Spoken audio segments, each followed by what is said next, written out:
enchanteur, bienvenue sur ma chaîne Inspiration Enchantée.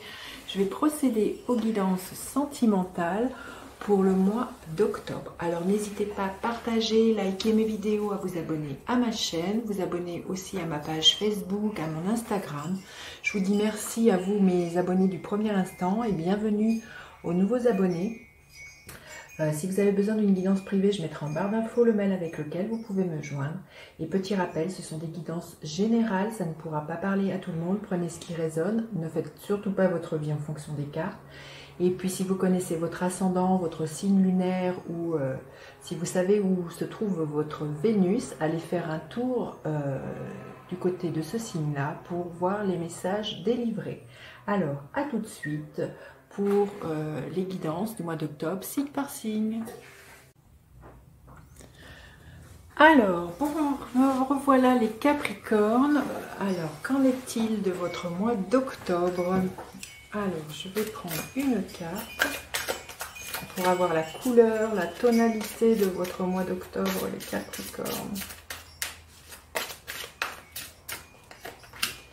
Ok. Déplacement, distance géographique. Alors, si vous êtes célibataire, il se peut que la personne qui vous vienne ou que laquelle vous pensez n'habite pas dans la région où vous êtes. Peut-être que c'est quelqu'un qui habite dans un autre département ou qui habite à l'étranger, votre relation va être soumise au début à faire des déplacements l'un et l'autre pour vous retrouver. Et puis, si vous êtes en couple, peut-être que vous envisagez de faire un petit voyage, un petit déplacement, ou peut-être que vous allez avoir envie de mettre de la distance un peu l'un envers l'autre pour mieux vous retrouver après. Hein, il y a peut-être... ou peut-être que l'un de vous deux est amené à se déplacer pour son travail, pour X raisons, et que du coup vous êtes séparés, hein, quelques jours dans la semaine. Alors, les Capricornes, quel est votre état d'esprit? On va recommencer parce qu'il y en a deux. Quel est votre état d'esprit pendant le mois d'octobre? Quel est l'état d'esprit de votre autre? Quelles sont vos attentes au niveau amoureux? Quelles sont les attentes de votre autre? Quelle est la dynamique de votre relation amoureuse pendant le mois d'octobre? Et quelle est l'énergie à la fin du mois dans laquelle vous finissez? Quelle est l'énergie à la fin de mois? Ok. Alors, vous, votre état d'esprit, vous avez envie que les choses, elles avancent lentement mais sûrement. Vous êtes persévérant dans cette relation, si vous êtes en couple. Vous avez aussi envie que cette relation, elle dure dans le temps, parce qu'on est dans le cavalier de Pentacle. Les Pentacles, c'est toujours, comment dire, c'est de la terre, c'est quelque chose de concret, ça nous parle de pérennité, la terre. Donc là, oui, au niveau amoureux, vous avez vraiment envie que les choses se construisent petit à petit. Vous prenez votre temps. Vous avez la rage et la détermination, quand je vois cette carte-là, de faire durer votre couple.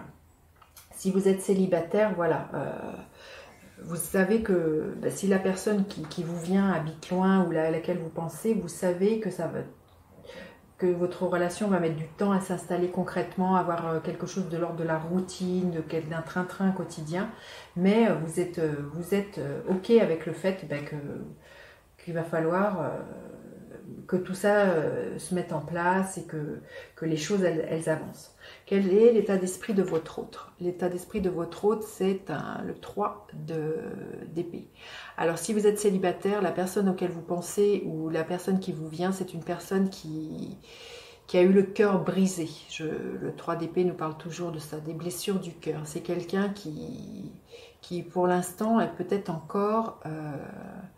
pas encore complètement prêt à s'investir dans une autre relation. Vous voyez, et c'est peut-être pour ça que vous, votre état d'esprit vis-à-vis de ça, vous savez qu'il va vouloir de la patience, mais vous passerez coûte que coûte. Vous voyez, cette personne, elle est extrêmement déterminée. Coûte que coûte, au-delà de toutes ces blessures, c'est cette personne avec qui vous avez envie d'être, qui fait vibrer votre cœur. Mais voilà, votre autre est un peu blessé. Et si vous êtes en couple, il se peut que dernièrement... il y a quelque chose qui l'est blessé, alors que ça vienne de vous, ou peut-être que ça soit passé à l'extérieur, mais votre hôte est un peu là, dans un état un peu blessé, un peu anéanti, un peu chaos, j'ai envie de dire. Peut-être que vous avez eu une dispute entre vous et que du coup ça a réveillé une certaine blessure. C'est peut-être pour ça aussi que du coup la personne, votre hôte, va avoir envie de prendre du recul, peut-être mettre de la distance, partir quelques jours loin de vous pour faire le point. Hein, c'est peut-être... vous me direz comment c'est pour vous les Capricornes.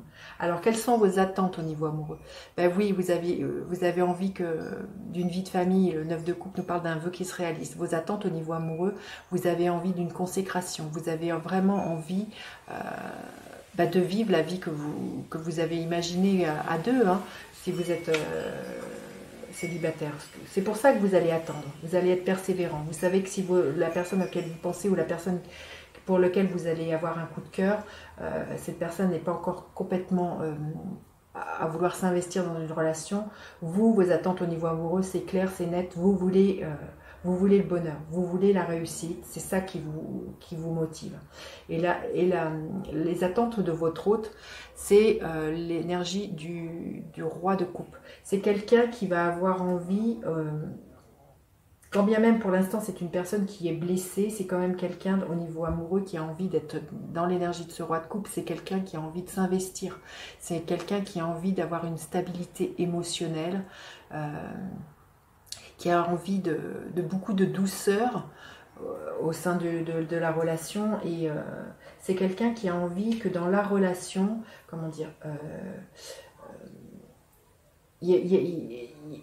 ça soit le dialogue se passe comme au niveau amitié, c'est soit que on puisse compter l'un sur l'autre, qu'on sache écouter, accueillir les émotions de l'autre, de prendre bien soin de l'autre, d'être dans la bienveillance, d'être dans beaucoup de douceur, dans l'ordre de conseiller l'autre.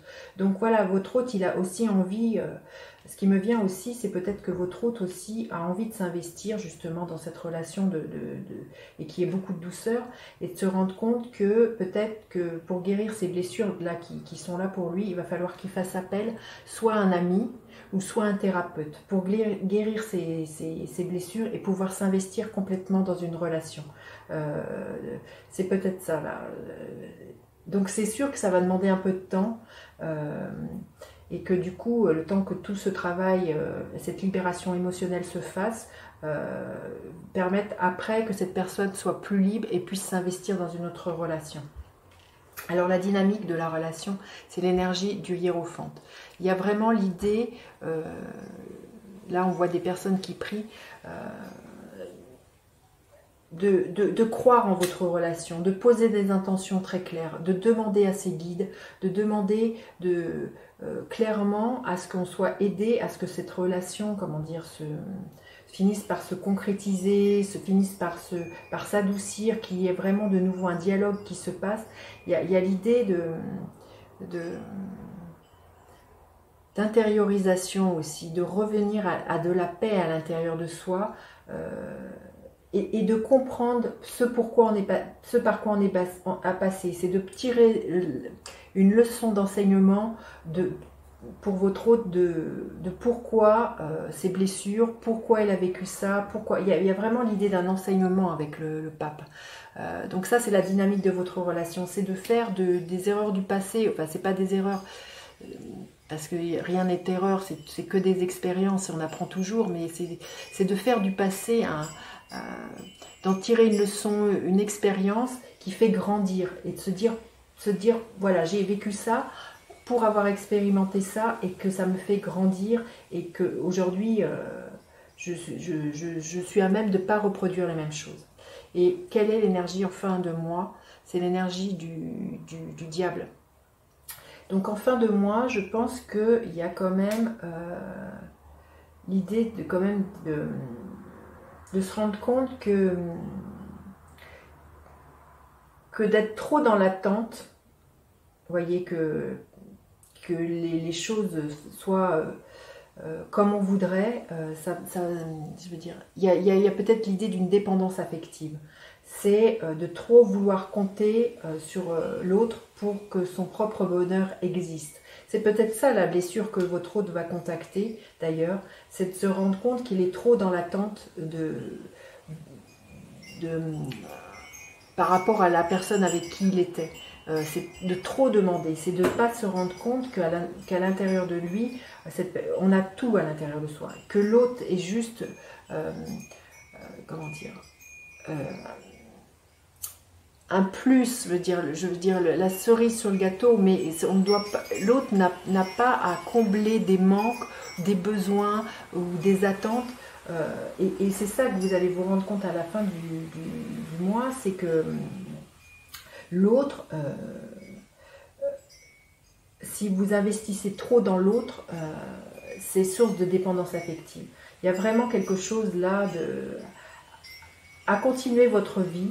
Et puis, et comme je vous dis, l'autre est la cerise sur le gâteau, mais l'autre ne doit pas... L'amour n'est pas conditionné au fait que vous soyez avec cette personne, au fait que, voilà, que votre autre soit dans votre vie ou pas. C'est vraiment une grande leçon là que je pense, les Capricornes, vous allez vraiment prendre conscience ce mois-ci. Et votre autre aussi, hein. Là il y a une grande leçon de se rendre compte que votre bonheur n'est pas soumis à condition d'une personne ou d'une relation. Voilà. Alors un conseil supplémentaire pour vous les Capricornes.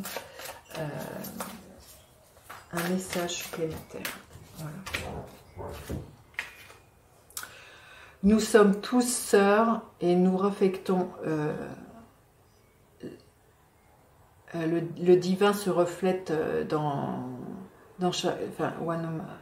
chacun de nous reflète le divin. C'est